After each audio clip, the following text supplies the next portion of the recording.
코스피 6천 시대가 열렸습니다. 여전히 상승부를 지켜내고 있는데요. 시장 투자 전략 세워보도록 하죠. 최석원 전 SK증권 미래전략부분 대표 모셨습니다. 대표님 안녕하세요. 반갑습니다. 네, 안녕하십니까. 저희가 이 시간을 통해서 5천 시대가 열렸을 때 6천도 머지 않았다 이런 이야기를 했는데 네네. 사실 이렇게까지 빨리 올 줄은 생각을 못했던 것 같아요. 5천이 열리고 그렇죠. 한 달 만에 또 6천 시대가 맞습니다. 열렸네요. 네네. 어떻게 시장 평가하십니까? 기본적으로 속도가 굉장히 빠르죠. 너무 빨라요. 네, 그런데 네.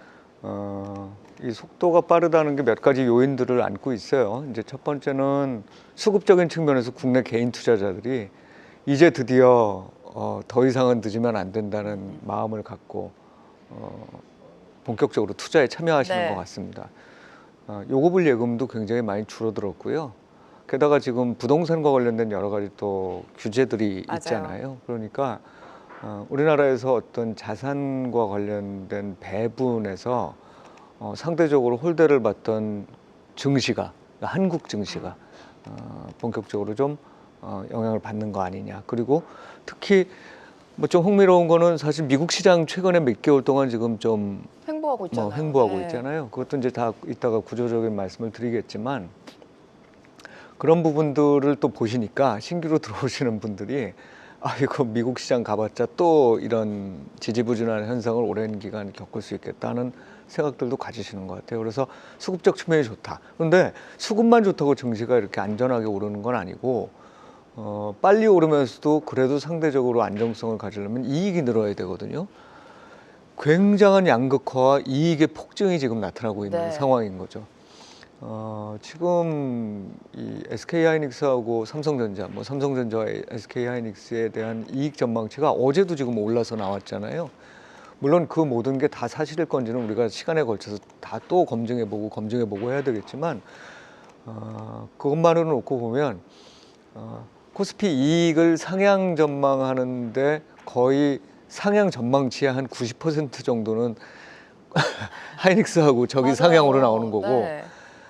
더 중요한 거는 전체 코스피의 이익 중에서 차지하는 비중일 텐데 이게 한 60% 이상 이렇게 돼가는 거죠. 뭐 27년도는 이제 더 크게 늘어난다고 좀 전망이 나오고 있습니다. 그러니까 지금의 상승은 사실상 수급과 이익에 대한 전망이 조화가 돼 있는, 그리고 제자리를 그러니까 가격이 제자리를 찾고자 하는 어떤 정부의 정책까지 맞닿아 있는 그런 상황이기 때문에 추가 상승 여력이 여전히 남아있다 이렇게 보는 게 맞는 것 같습니다. 네, 유동성이 워낙에 많이 풀리고 있고 이익에 대한 전망이 꺾이기 전까지는 이러한 상승 추세가 이어질 것이다. 근데 여기서 이익에 대한 전망 결국에는 삼성전자랑 하이닉스라는 큰 투트랙인 것 같습니다.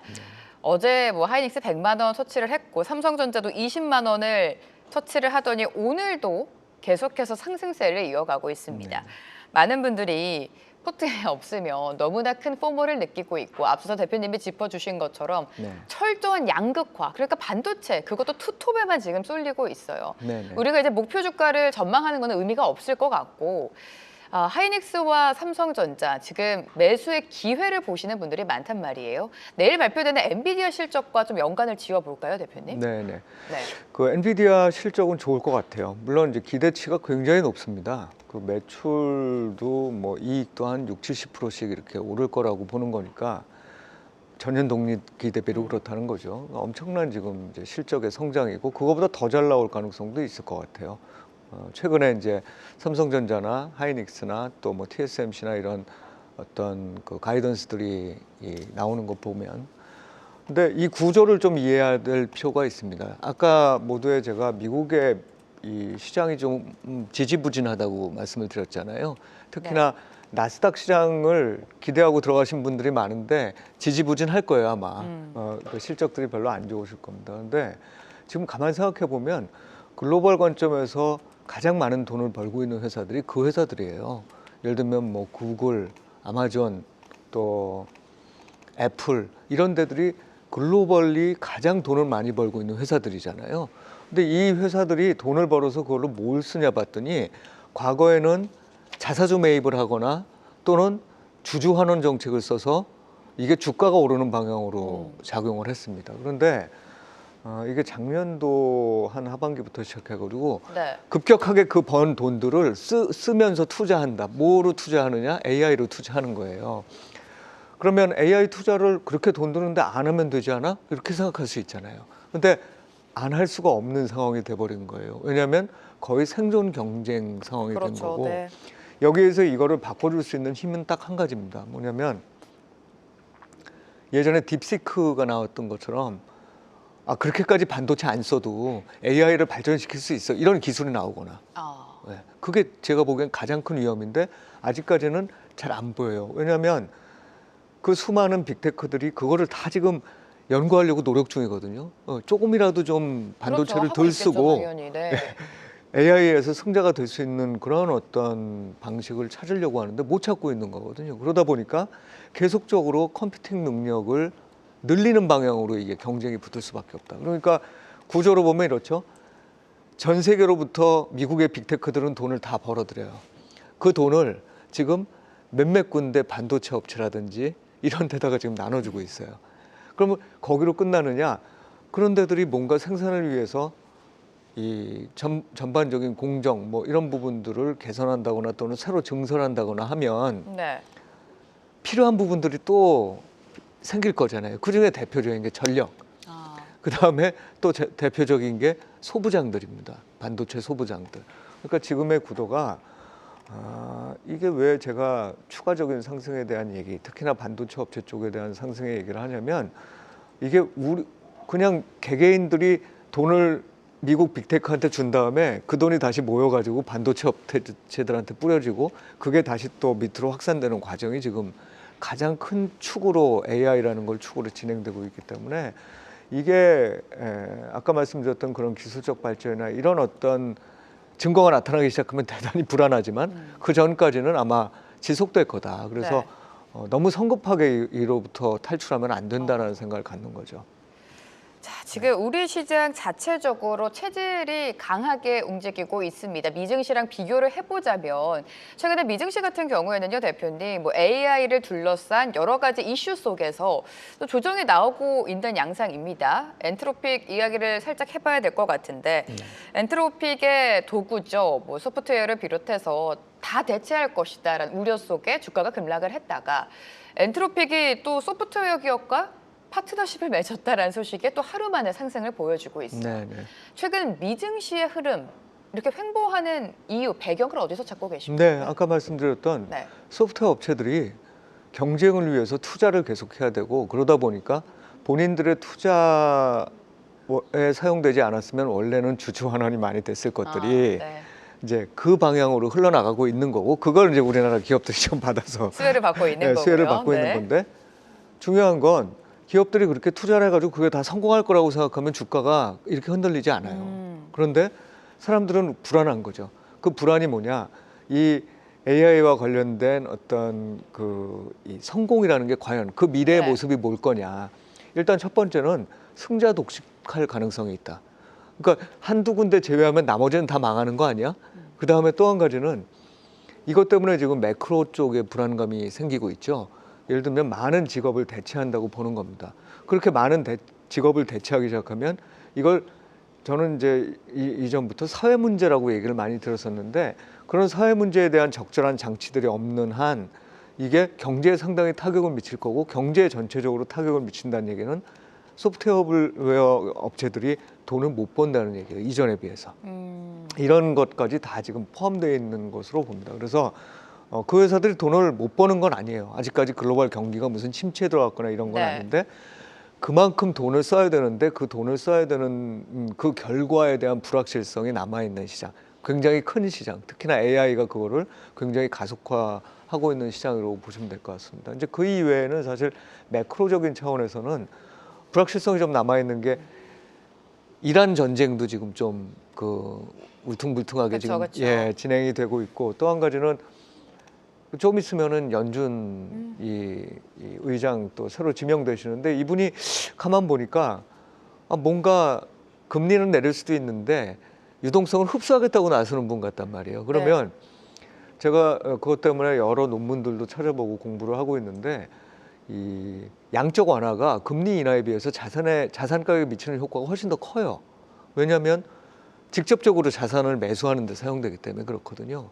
이거는 금리를 인하하면 그거는 대출을 통해서 간접적으로 흘러 들어가잖아요. 그런데 양적 완화를 해준다는 얘기는 이 시장에 있는 자산을 사는 거기 때문에 네. 이 연준이 그 돈이 그대로 금융기관한테 들어가게 됩니다. 그러니까 그 돈으로 다시 다른 자산을 사는 거예요. 더 위험한 자산들을 사는 거예요. 그러다 보니 더 큰 영향을 미치는데 이게 만약에 줄어들게 되면 자산 가격에 영향을 좀 미치지 않을까라는 생각도 있는 것 같아요. 그래서 매크로적인 측면이나 AI가 갖고 가는 어떤 큰 흐름이 오히려 가장 빨리 가면서 돈을 막 써야 되는 환경이 된 기업들이 이런 게 미국 증시에 좀 어찌 보면 그 상승 탄력을 둔화시키고 있는 둔화시키는, 거고 네.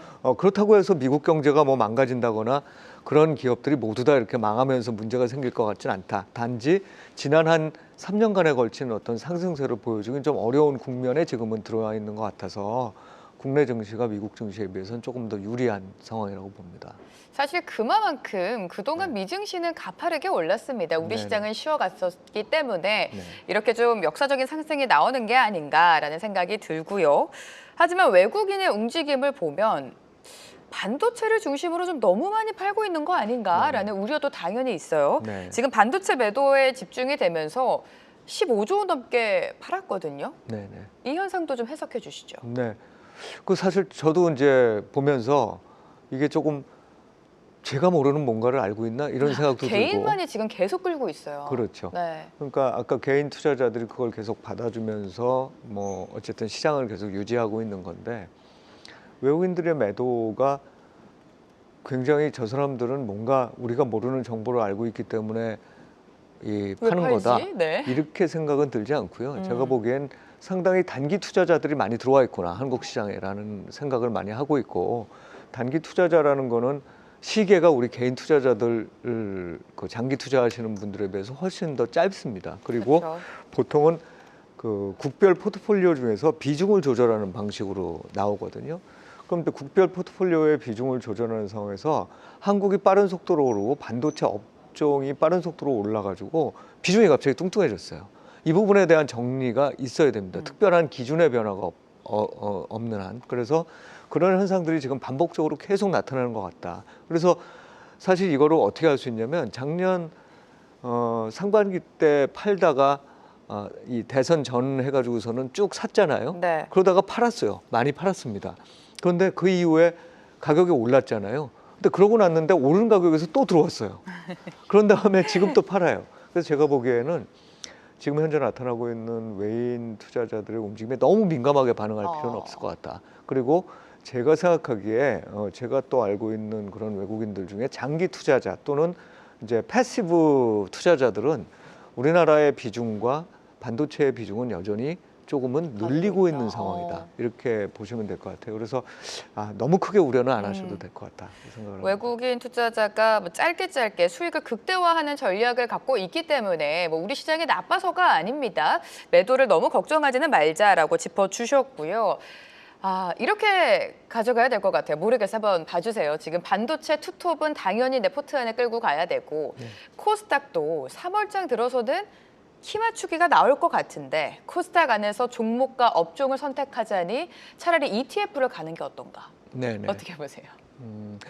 저는 이제 네. 그 의견에 이제 좀 크게 찬성을 하지는 않는 편인데 왜냐하면 코스닥이라는 시장 자체가 유니콘을 키우기 위한 시장인 거거든요.